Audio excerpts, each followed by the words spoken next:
ሚስት ለባሏ ዘውድ ናት። ውድ የዩቲዩብ ተከታታዮቼ እንዴት ናችሁ? ዛሬም በሌላ ቪዲዮ ተመልሻለሁ።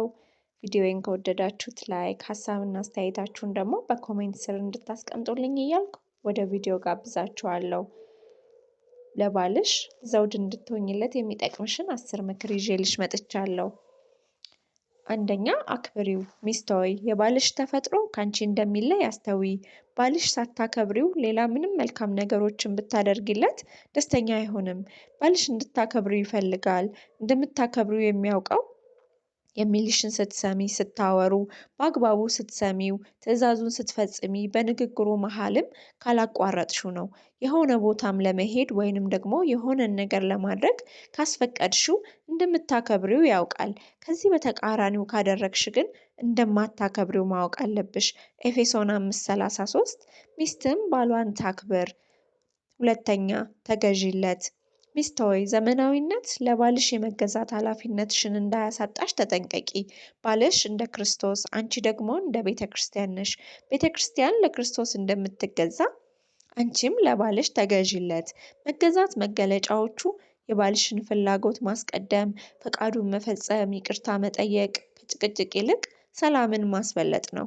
በስኬትሽ አለመኩራት፣ እነዚህ ናቸው። ኤፌሶን 5:24 እንግዲህ ቤተ ክርስቲያን ለክርስቶስ እንደምትገዛ ሚስቶችም ለባሎቻቸው በማንኛውም ነገር እንደዚሁ መገዛት ይገባቸዋል ይላል። ሶስተኛ፣ አብስይለት። ሚስት ሆይ የወንድ ልቡ በሆዱ በኩል ነው ሲባል ሰምተሽ ታውቂ ይሆን? ለባልሽ የሚስማማውን የሚወደውን ምግብ ስሪለት፣ ባልሽም ሙያሽን ያያል። በኢትዮጵያ አውድ ለሚስት ይሆን ይህን መምከር ያን ያህል አስፈላጊ ባይሆንም እንዲሁ ለማስታወስ ያህል ነው።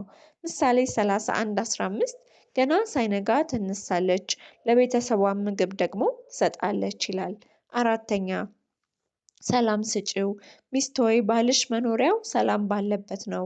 በቤቱ ሰላም ካላገኘ ከቤቱ ይልቅ ውጪውን ይወዳል። በቤቱ ሰላም ካገኘ ውጪውን አይናፍቅም። ሰላም ስጪው። በትልቁም በትንሹም አትጨቅጭቂው። ጨቅጫቃ ሚስት ያለችው ባል ኑሮ ገሃነም ይሆንበታል። ወንድ ደግሞ ሰላምን ከጣፋጭ ምግብ አብልጦ ያየዋል። ስትጨቀጭቂው በውስጡ ያለው ፍቅር ይጠፋል፣ ካንቺም እየራቀ ይመጣል። ስለዚህ ሰላም ስጪው። ምሳሌ 21:9 ከጨቅጫቃ ሚስት ጋር በአንድ ቤት ከመኖር በጣራ ላይ ጥግ ይዞ መኖር ይሻላል። አምስተኛ፣ አግዢው። ሚስት ሆይ ሚስት የሆንሽው ምቹ ረዳት ለመሆን ነው።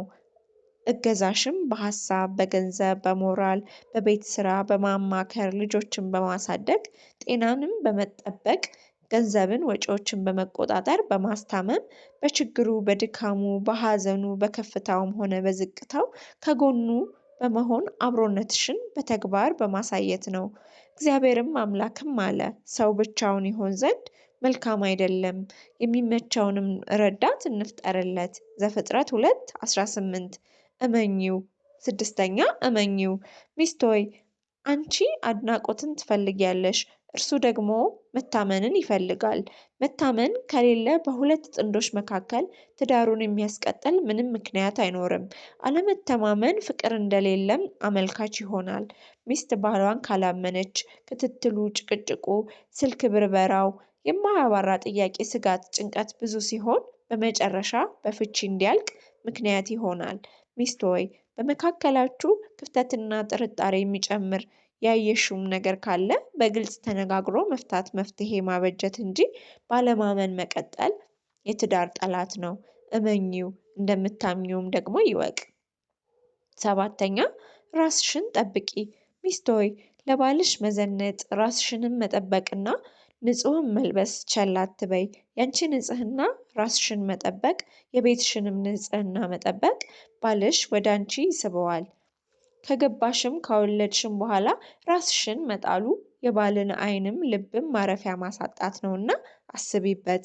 ሙሽራዬ ሆይ ከከንፈሮችሽ ማር ይንጠባጠባሉ፣ ከምላስሽ በታች ማርና ወተት አለ። የልብሽን መዓዛ እንደ ሊባኖስ ሽታ ነው። መኃልየ 4:11 ስምንተኛ፣ በሰው ፊት እንዳታርሚው። ሚስት ሆይ ባልሽን በሰው ፊት እንዳታርሚው። ምንም ቢሳሳት እንኳን እንዳታርሚው። በሰው ፊትም አሉታዊ አስተያየት አትስጪው። እንኳን በሰው ፊት ለብቻውም ቢሆን ተከታታይ ትችትና እርማት ከአንቺ እንዲርቅ ያደርገዋልና። ትችትሽን፣ እርማትሽን እውነት ቢሆን እንኳን በጥበብ ካላደረግሽው ውጤታማ አያደርግሽም። መኪና ሲነዳ በዚህ ሂድ በዚያ ሂድ፣ ኧረ ቀስ በል አፍጥነው፣ ባለፈው እንዲህ አድርገሃል ነበር። ወቀሳ፣ ክርክር ማሸነፍሽ፣ እርሱ ከሰው ጋር ሲከራከር አብረሽ አለመደገፍሽ ብቻውን በልቡ ስፍራ ሊያሳጣሽ ይችላልና ተጠንቀቂ። 9ኛ ጥበበኛ ሁኚ። ሚስት ሆይ ቤትሽ የሚቆመውና ትዳርሽ የማይፈርሰው ጥበበኛ ሴት ከሆንሽ ነው።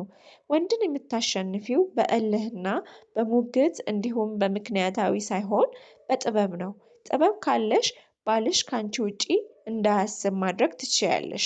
ከእርሱም የምትፈልጊው ነገር በቀላሉ ታገኛለሽ። እሺ በሚለው ቃል የማሸነፊያ ቃል ነው። ከማዘዝ ወይም ከመንገር ይልቅ በትህትና መጠየቅ ጥበብ ነው።